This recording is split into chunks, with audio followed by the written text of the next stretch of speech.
सो भाई इस टॉपिक के अंदर ना बहुत सारे बच्चों को बहुत ज्यादा प्रॉब्लम है। देखो मैं एक तरीका बताऊंगा जिसके कारण अगर आपने इस तरह से दिमाग में इसको रख लिया ना तो इसको बहुत आराम से आप कर डालोगे।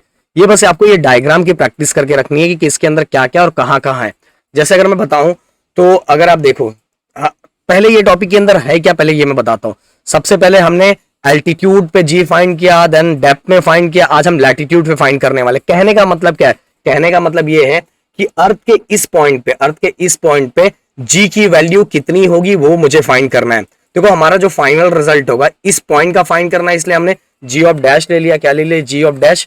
और ये कब फाइंड होगा? पूरे अर्थ के एक्सेलरेशन में से जब मैं कंपोनेंट ऑफ सेंट्रीफ्यूगल एक्सेलरेशन को क्या करूंगा? माइनस कर दूंगा, तो मुझे इस पॉइंट का एक्सेलरेशन क्या हो जाएगा? मिल जाएगा। G of dash equal g minus a, ये मेरा फाइनल रिजल्ट आना चाहिए।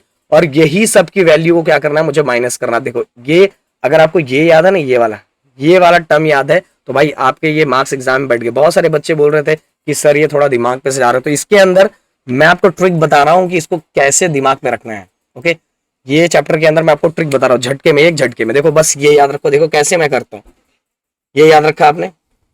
हाँ, थोड़ी थोड़ी चीजें मैं आपको बता देता हूँ कि फटाक से मुझे ये वीडियो खत्म करना है। अब देखो, ये मान लो ये हमारा अर्थ पे एक पॉइंट है, ये पॉइंट है। अगर ये अर्थ हमारा गोल गोल घूम रहा है तो सिंपल सी बात है, ये पॉइंट भी ऐसे गोल गोल घूम के अपने ही जगह पे एक सर्कुलर मोशन परफॉर्म कर रहा है और एक सर्कल बना रहा है। सिंपल सी बात है, सर्कुलर मोशन परफॉर्म कर रहा है और गोल गोल चक्कर काट के एक सर्कल बना रहे हैं। तो वैसे ही ये हमारा ये वाला पी पॉइंट है, ये अपने जगह पे गोल गोल घूम के एक सर्कल बना रहे हैं। ओके, सर्कल बना रहे हैं और सर्कल बना रहे हैं, तो सर्कल का एक सेंटर हो गया जो हो गया ओ डैश, और यही सर्कल का एक रेडियस हो गया जिसको इसमें दिया स्मॉल आर, दिखाई दे रहा है।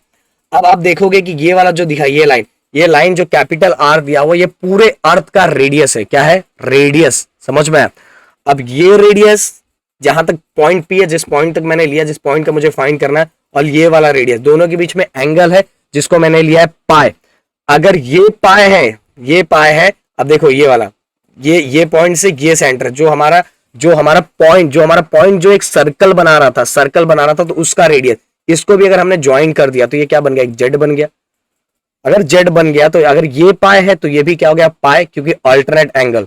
ओके, अल्टरनेट एंगल के थ्रू अगर ये पाए है तो ये भी पाए, ये 30 है तो ये भी 30, ये बोल रहा हूं, ये अगर 20 है तो ये भी 20। इस तरह से मतलब दोनों एंगल क्या रहेंगे? सेम रहेंगे। तो भाई थोड़ी थोड़ी चीजें आपको समझ में आ गई है, क्लियर हो गया। आप सभी को पता है कि सेंट्रीपिटल एंड सेंट्रीफ्यूगल दोनों तरह की चीजें होती है और दोनों चीजें आपको आनी चाहिए। बट हमें तो अब हमारा फोकस इसके अंदर कि सर कैसे फटाक से इसको सॉल्व करें, क्योंकि बहुत टेंशन है। देखो सिंपल सी बात, पहले ये क्लियर कर लो, पहले ये समझ लो, पहले हम इसको प्रूफ कर देते हैं। एंगल ईओपी कितना एंगल है? पाए। देन अगर ये पाए है, ये वाला पाए है, तो और कौन पाए हो जाएगा?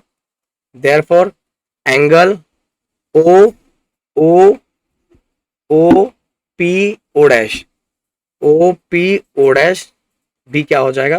पाए हो जाएगा। क्लियर? मेरे ख्याल से क्लियर हो गया। मतलब ये भी पाए है तो ये भी पाए है। अब इसीलिए हम लिखेंगे, अब देखो ये पॉइंट क्या कर रहा था? सर्कुलर मोशन परफॉर्म कर रहा था। और किसी भी चीज को सर्कुलर मोशन परफॉर्म करने के लिए क्या चाहिए पता है? सेंट्रीपिटल एक्सेलरेशन चाहिए रहता है। क्या चाहिए रहता है? Centripetal acceleration. तो हम यहां लिखेंगे इसलिए। चलो सबसे पहले हम ट्रायंगल का नाम लिख लेते हैं। नहीं, पहले हम एक चीज प्रूफ कर देते हैं। इन ट्रायंगल, क्योंकि आपको फटाक से सॉल्व करना ना, इन ट्रायंगल, ये वाला ट्रायंगल हम ले लेते हैं, ये वाला in triangle O P O dash. Sir आपने ये ट्रायंगल क्यों लिया? रुके रहो। O P O dash. अब इसके अंदर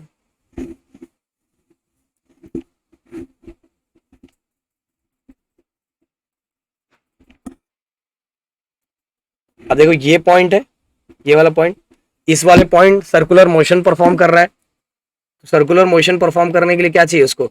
सेंट्रीपिटल एक्सेलरेशन, जिसका फॉर्मूला हो जाएगा आर ओमेगा स्क्वायर। क्या हो गया? R omega square. अब मुझे इस आर की वैल्यू फाइंड करनी है। क्या फाइंड करनी है? आर की वैल्यू फाइंड करनी है। इसीलिए तो मैंने इस ट्रायंगल को लिया है, इसीलिए तो ये दोनों को अल्टरनेट एंगल के थ्रू मैंने प्रूफ किया है।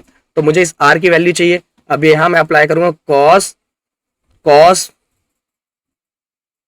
पाए थीटा नहीं, जो मैंने लिया है वो कॉस पाई, कॉस पाई क्या होता है फॉर्मूला, एडजस्टेंस अपॉन हाइपोटेनस ना, तो ये पाई है, ये वाला पाई, तो इसके ऊपर वाला ये एडजस्टेंस, ये हाइपोटेनस 90 के सामने वाला हाइपोटेनस, तो एडजस्टेंस की वैल्यू क्या है स्मॉल आर, और जो हमारा हाइपोटेनस है, हाइपोटेनस ये रेडियस है, इसलिए हो गया कैपिटल आर। तो भाई ये क्या हो जाएगा, इसको इक्वेशन नंबर 1 दे दो, इसको इक्वेशन नंबर 2 दे दो, देन इसके बाद आर इसके साथ मल्टीप्लाई हो जाएगा, ये small R equal to capital R, R cos pi. तो हमें मिल तो हमें तो हमें तो हमें मिल गया सॉरी, तो हमें मिल गया स्मॉल आर की वैल्यू। तो स्मॉल आर की वैल्यू मिल गई, तो स्मॉल आर की वैल्यू हम यहां पुट करेंगे,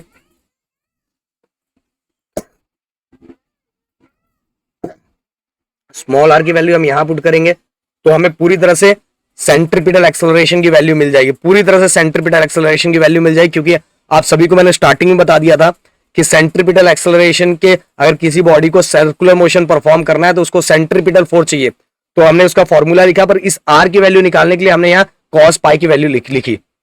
अब आर कितना है, R cos pi omega square, sorry थोड़ा मुझे कोल्ड हुआ है, तो रेडियल एक्सेलरेशन, तो हमें सेंट्रीपिटल एक्सेलरेशन मिल गया, सेंट्रीपिटल एक्सेलरेशन मिल गया। अब दिमाग से गेम खेलना है पूरा, a equal to a r cos pi, but component of centrifugal acceleration की वैल्यू क्या है, ए इक्वल टू, मैं अपने आप को गायब कर देता हूं, यहां कर देता हूं, यहां कंपोनेंट ऑफ सेंट्रीफ्यूगल एक्सेलरेशन की वैल्यू क्या है, ए आर कॉस पाई। अब इसको दे दो इक्वेशन नंबर 3। अब ए आर की वैल्यू क्या है, हमें थर्ड से मिली, ए आर की वैल्यू क्या है, मतलब सेंट्रीपिटल एक्सेलरेशन की वैल्यू क्या है, ये है R cos pi omega square, okay ध्यान से, और ये वाला कॉस पाई। अब ये फाइनल क्या हो जाएगा, इसको हम लिख देते हैं R omega square and cos pi क्या हो जाए, कॉस स्क्वायर पाई, ओके। तो ये पूरी तरह से हमारा ए टू जेड चीज हमारी कंप्लीट हो गई, और ये फाइनल डेरिवेशन, ये वेरिएशन जी विथ लैटिट्यूड, अब ये हमें मिल गया ए, क्या मिल गया, a equal to r omega square cos square pi. But भाई यहां भी चीजें खत्म नहीं हुई है, क्योंकि अभी तक हमने बस ए फाइंड किया, क्या फाइंड किया, ए। अब आगे हम फाइंड करेंगे, इसको मैं हटा देता हूं क्योंकि ये मेरे काम का नहीं है, ये 9th स्टैंडर्ड का है।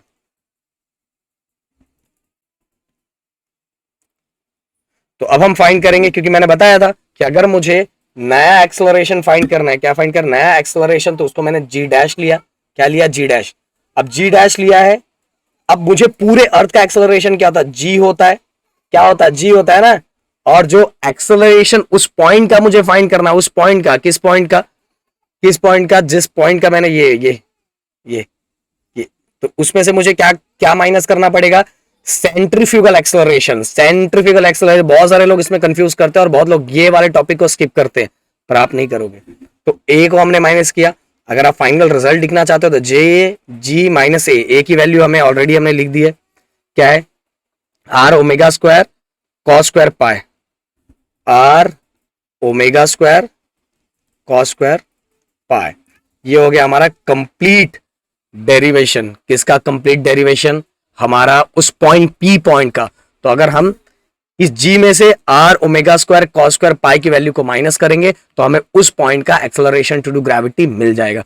तो भाई ये पूरा डेरिवेशन है, और ये एग्जाम में आने वाला, एकदम अच्छी तरीके से अगर आप इसको करोगे तो पूरे मार्क्स लेके जाओगे, क्योंकि इसके बाद 2-3 ही टॉपिक है, उससे हमारा आराम से कंप्लीट हो जाएगा। तो जैसे मैंने बताया, पहला स्टेप अल्टरनेट एंगल, दूसरा स्टेप, पहला स्टेप हो जाएगा हमारा अल्टरनेट एंगल, दूसरा स्टेप हमारा एंगल का, जो हमने एंगल लिया हुआ है अल्टरनेट एंगल प्रूफ करने का।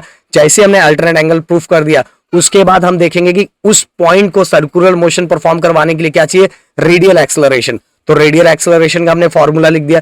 जैसे रेडियल एक्सेलरेशन का हमने फॉर्मूला लिखा तो हमें, अरे तो अब मैंने बताया था ना सेंट्रीपिटल एंड सेंट्रीफ्यूगल, तो रेडियल एक्सेलरेशन का हमने फॉर्मूला लिखा। फिर हमें याद है कि सेंट्रीफ्यूगल एक्सेलरेशन क्या होता है, ए इक्वल टू जो हमने कंपोनेंट, उसका कंपोनेंट लिखा हुआ, कंपोनेंट क्या हुआ है, ए आर कॉस पाई। फिर ए आर कॉस पाई की वैल्यू हमने लिखी तो हमें ए की वैल्यू मिल गई, और लास्ट में हमने दोनों को क्या किया, माइनस। ओके, तो इस तरह से हमारा ये चीज कंप्लीट हो गया। ऐसे आपको टॉपिक समझ में आ गया, समझ, प्लीज वीडियो को लाइक शेयर सब्सक्राइब सपोर्ट और प्यार बनाए रखना। Thank you so much guys, जय हिंद दोस्तों।